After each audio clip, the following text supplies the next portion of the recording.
पद्मश्री मिलने पे आप किस किस को धन्यवाद देना चाहेंगे? किस किस को धन्यवाद देंगे?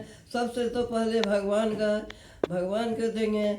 सालेमपुर गांव की सुभद्रा देवी को पद्मश्री पुरस्कार मिलने की घोषणा के बाद पूरे जिले में हर्ष की लहर दौड़ गई।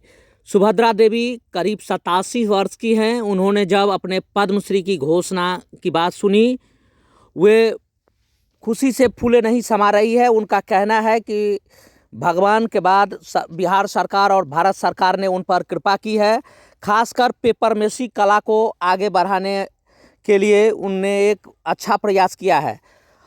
अपने को पद्मश्री अवार्ड मिलने की घोषणा के बाद वह फूले नहीं समा रही हैं। उन्होंने कहा कि काफ़ी 50 वर्षों से भी अधिक का सफ़र इन्होंने इस पेपरमेसी कला को आगे बढ़ाने में की है। उनका कहना है कि पहली ही वह महिला हैं जो इस कला को आगे बढ़ाने का काम किया। हालांकि ये किसी परिचय की मोहताज नहीं, इन्हें अब तक बिहार सरकार से स्टेट अवार्ड और नेशनल अवार्ड भी मिल चुका है। 1980-81 में इन्हें राज्य पुरस्कार मिला, जबकि 1991 में उन्हें राष्ट्रीय पुरस्कार भी पेपरमेसी कला में मिल चुका है। आज पेपरमेसी कला की मांग देश विदेशों में खूब हो रही है। सुभद्रा देवी बताती हैं कि वह बचपन से ही इस कला को लोगों से देखकर सीखी और धीरे धीरे वे इस कला में रमती चली गईं। राष्ट्रीय स्तर पर भी उन्हें ख्याति मिली है, लेकिन अब पद्मश्री मिल जाने के बाद उनका हौसला और दुगुना हो गया है।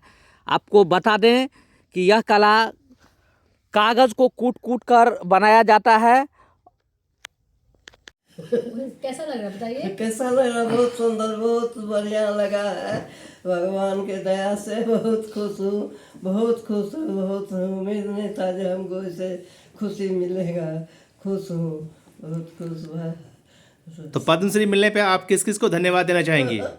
पद्मश्री मिलने पे आप किस किस को धन्यवाद देना चाहेंगे? किस किस को धन्यवाद देंगे?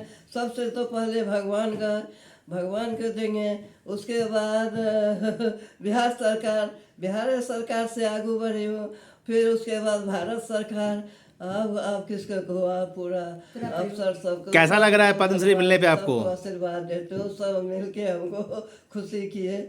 ठीक है। पद्मश्री मिलने पे कैसा लग रहा है? पद्मश्री मिल रहा है, बहुत खुश। आप क्या बताओ, खुश के बाद कितना बताऊँ, अब तो क्या बताऊँ।